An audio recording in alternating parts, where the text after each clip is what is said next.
حج په 5 ورځو کې کیږي. ما تاسو ته اولنۍ ورځ واضحه کړه. نن د حج 2مه ورځ ده. تاسو به د حج په 2مه ورځ باندې څه کوئ دا هم زه تاسو ته وایم. د حج په 2مه ورځ باندې تر ټولو مهم کار دا ده چې تاسو به ځئ عرفات. دلته مینا ده او دلته عرفات. صحیح شوه؟ تاسو به له مینا نه راځئ عرفات. عرفات دا د حج زړه ده. لکه څرنګه چې په انسان کې زړه مهم ده دغه رقم په حج کې عرفات مهم ده. عرفات دا په حج کې فرض ده. په عرفات باندې ودرېدل د عرفات وخت څه وخت شروع کېږي؟ له ماسپښین نه وروسته تر ماښامه پورې. صحیح شوه؟ له ماسپښین نه وروسته تر ماښامه پورې دا د عرفات وخت. دلته به تاسو ځئ، هلته به تاسو څه کوئ؟ تر ټولو مهم کار چې تاسو یې هلته کوئ هغه دا ده چې تاسو به دعاګانې کوئ.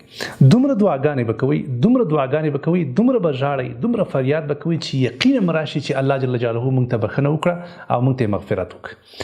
یعنی که څوک غواړي چې په الله باندې ځان وبخي، که چیرته څوک رښتیا غواړي چې الله ورته عفو او مغفرت وکړي، که چیرته څوک رښتیا غواړي چې الله ورنه راضي شي، که چیرته څوک رښتیا غواړي چې الله ورته جنت ورکړي، دغه ورځ ده د عرفات.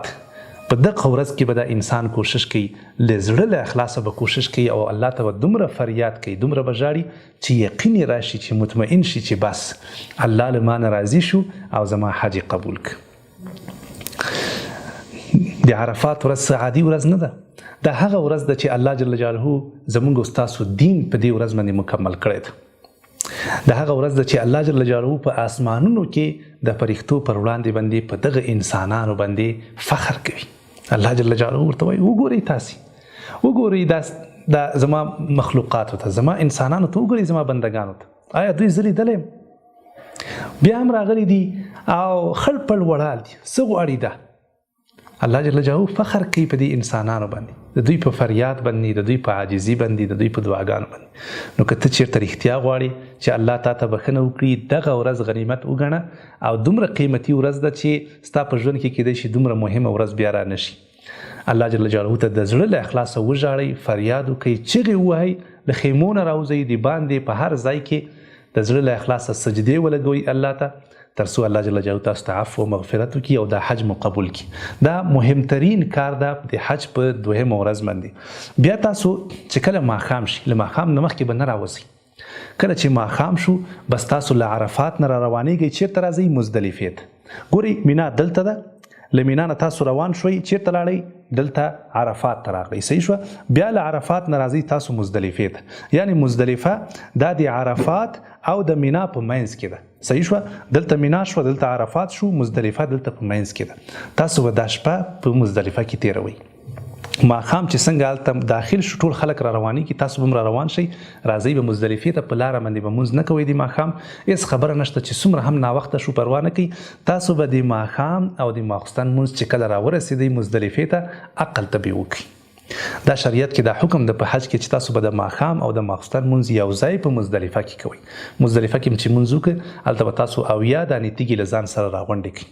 یو بوتل پیدا کړئ د اوبو یا څه شي، ځان سره 80 دانې وړې تیږې د لوبیا د دانې په اندازه باندې به تاسو راغونډې کړئ او دلته به تاسو انشاءالله شپه تېره کړئ. په مزدلفه کې به تاسو الله جل جلاله ته عاجزي وکړئ او اذکار دعاګانې مه هېروئ. دا بهترینه شپه ده. یو عجیبه منظر وي والله چې تاسو یې وګورئ، د قیامت منظر تاسو ته در یادوي. ټول انسانان په یو لباس، په یو منظر او په یو شکل کې ولاړ دي او ټول د الله جل جلاله عفو او مغفرت غواړي.